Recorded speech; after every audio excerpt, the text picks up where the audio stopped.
Christopher Kane, who's like the star of London Fashion Week, seemed to put everything on its head again. Weird bolty things on the corner of dresses, rubbery bow skirt stuff. I mean, a lot going on, and sort of gave everyone a bit of a jolt, I think.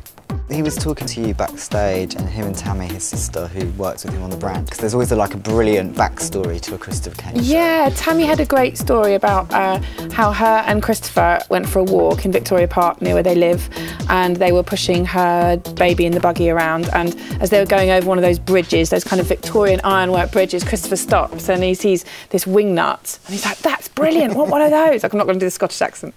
And so she was like, "Okay." Went back to the office and see if she can sort of source a wingnut in perspex, which she's amazingly done, and used those on the collection. And from there it developed into the Frankenstein theme, which I think will be the kind of the easily accessible thing that people will see in that collection, because it had the Frankenstein t-shirt. But it was interesting talking to them that it wasn't, oh, let's do something about Frankenstein and then let's do some bolts. They actually started with the bolts because the wingnuts looked like bows and they were interested in the bow motif. So it started from there, and then they broadened it out into Frankenstein, as you do. I sort of love the way that the bows looked a bit like the sort of thing you would have got on like a 1970s chocolate box. And he's all about those kinds of like weird sort of small references. Yeah. And I also really liked the fact that it was a really clever mix, that collection, because it was like quite editorial, so like lots of things that I can imagine being shot in Vogue and stuff. But then there were also things like, as you said, the t-shirt with the Frankenstein. They can do that, and they can knock those out for quite an affordable price point. But it still had dresses, because I think there's quite a lot of his customers that like a good dress, like those leopard ones have been around Fashion Week all week.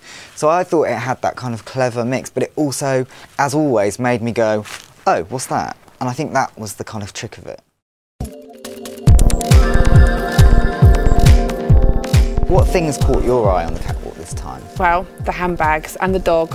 Max the poodle was, of course, the star of the show. I mean, I think, you know, we've talked about this before. I think Mulberry is a really interesting case in point for a catwalk show, because it is not about the clothes particularly, actually, and they know that. It's about using the front row and a sort of particular vision of Britishness and glamour and youth and sex appeal, and then humour on the catwalk in the dogs and the gnomes to sell handbags, and they do it really well. Emma Hill was talking about it afterwards. They'd sort of got that typical Mulberry English theme. She's been looking at pictures of lollipops, and that had kind of like evolved into sort of like English country gardens, and then that had kind of been put through a 70s filter, leather flares on the catwalk. That took me aback. There's a whole fabulous new bag called the Willow, which is not just a tote, it's a tote and a clutch in one. It is very clever, and it is one of the things that I think has made Mulberry so successful, because it's actually a very British way of approaching a luxury brand, that you make a handbag that is actually really useful and that you can take on the tube to work, and it's not some sort of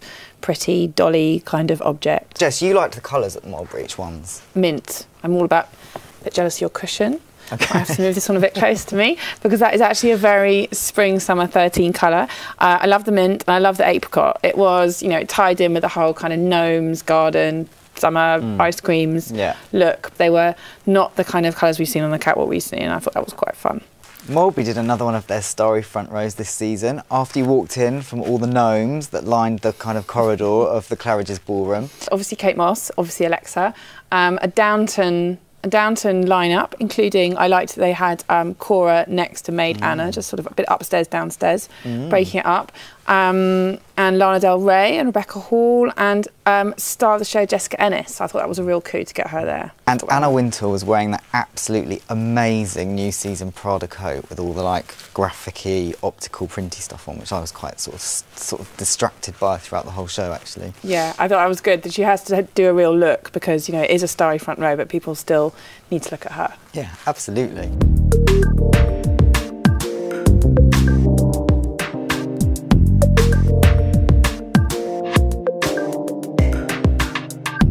Burberry's clothes with like the whole kind of quality street colour palette and the metallics that they had shown for menswear. I loved the clothes this season, actually. I loved the colours. I thought the whole kind of humour and wit of it, and the more light-hearted take was lovely. Sometimes it just felt like the brand was wearing its history a bit more lightly than it normally does, and having a bit of a joke with it, and having the check back, which the much maligned check. I love those bags with the like, sort of metallic trim. They almost did feel like sweet wrappers with handles on.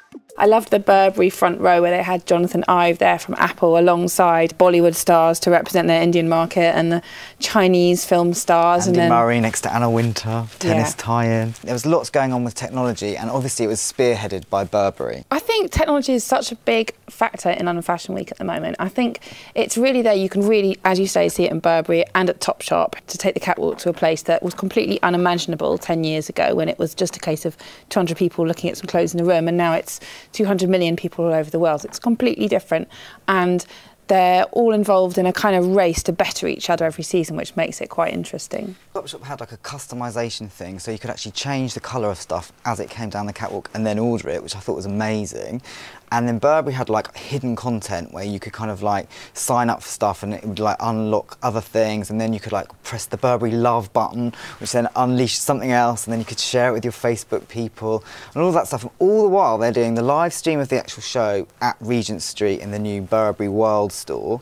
The only thing that sometimes I think is, what about the clothes? I think that's a good point, but actually I think it's had a really positive impact on the clothes, because I think as brands have learnt to try and sell themselves in these new ways, they've had a much clearer vision of what they're trying to do. I think it's had a really positive impact, particularly for London Fashion Week, on how designers understand what they're doing, which is effectively visual messaging for a brand, and they're now doing it in a much clearer and more succinct way, and you don't feel like sometimes you were going into a room and someone was just kind of downloading loads of stuff from their head, and now it feels a lot more like somebody's got a plan and a vision for the future. And I think Topshop in technology also have something really interesting to say in this conversation, because they are actually a brand that are going to be able to translate those Facebook likes into purchases. The issue with the Burberry Facebook likes is most people can't afford. You can click like, but you can't click buy. And Topshop, you can do both. I mean, £5 lipsticks, Topshop. You can buy them straight off the catwalk. Fabulous.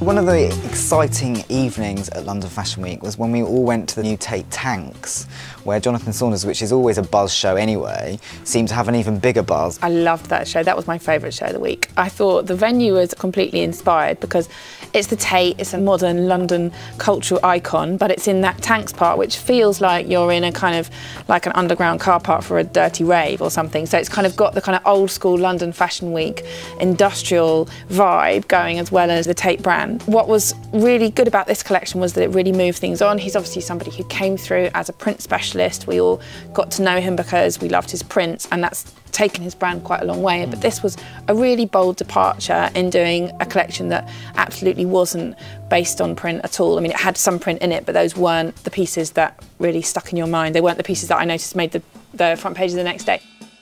To me, it looked like a kind of modern cheerleader. There were those kind of sort of wide football jersey stripes, and then it turned into a kind of Ziggy Stardust chevron. It was kind of cheerleader meets Ziggy Stardust. I thought it was fabulous. I absolutely loved all the hair that was kind of just like sort of choo, and then it had those lips that were just like quite glossy and plummy, and those amazing sunglasses were just sort of round, and it was like quite dude-like, I thought. And even when it was like quite a feminine dress, it didn't feel girly, it felt quite hard and quite sort of tough, and the music was like amazing, sort of quite rock and roll, and that all worked in that kind of venue as well. It was just really nice to see him sort of break out, and it was really graphic, and then it was sparkly at the end and felt quite celebratory and a bit disco. And so I thought it was a whole mash of things together, and I loved that green jumpsuit, look 19. I looked at it when I got home. It's just like a green jumpsuit, which was just kind of like a bit Studio 54, but like you could just imagine like someone in London wearing that with like a biker jacket and some like ankle boots, and it would just look brilliant. Also, I loved J.W. Anderson's show because it was kind of a bit weird. Did you? Yeah. I liked its sort of weird offness, and I'm sort of bored of that like sort of Annie Hall boyishness, and I think his boyishness is a bit weirder. Quite liked it, but I don't know, I think it's one of those ones that divided. I think it's really interesting that for quite a difficult, challenging show. It got a huge audience. Everybody went. Everyone's very interested in his point of view, even if some people like me maybe aren't ready to wear it yet. One of the other things that always happens at London Fashion Week is we start to get a bit of a filter on what the trends are going to be, building from New York then to London. What for you was like the stick-out trend so far? The dungaree, the pinafore, the tabard, I'm putting those in one category, and I think it's a shape thing. I think last season was all about the peplum and that kind of exaggerated hourglass, and what designers are doing now is completely throwing that out and starting again with a much more boxy, kind of straight lined silhouette, and it ties into a kind of workwear, utility aesthetic. I mean, we saw so many white starched collars on the catwalk this week. Bit androgyny. It's like a minimalist thing a bit, isn't it, as well? Because I feel like a lot of these shows have started with black or white or a combination of the two and then sort of gone into something else. And it almost feels like everyone's slightly cleansing their palette. It definitely feels a sense from some of the more forward-thinking people that there needed to be a sort of break because it had become quite loud and big and printy and colourful and quite a lot to take on board, whereas I think it does seem to have been stripped back in terms of like the mood of things a bit. Everyone seems to have done a spindly heel with an ankle strap. I mean, everybody. It was like everywhere. And mirrored sunglasses are huge, but round ones, not aviator ones, like round ones with quite big 70s frames. Absolutely, completely agree. Both spots. I am in fact wearing ankle strap sandals now because by the third day I was like, well, basically I can't wear any other shoe. And if I had mirrored sunglasses, I'd probably be wearing those too. Okay, Jess. So here's the test. 3 words. London Fashion Week, Spring Summer 2013. Dungarees, collars, and straight lines, which is not strictly, but cheating. Yeah. I get what you mean. And you? I'm going for clean, busy, and Frankenstein. Very good.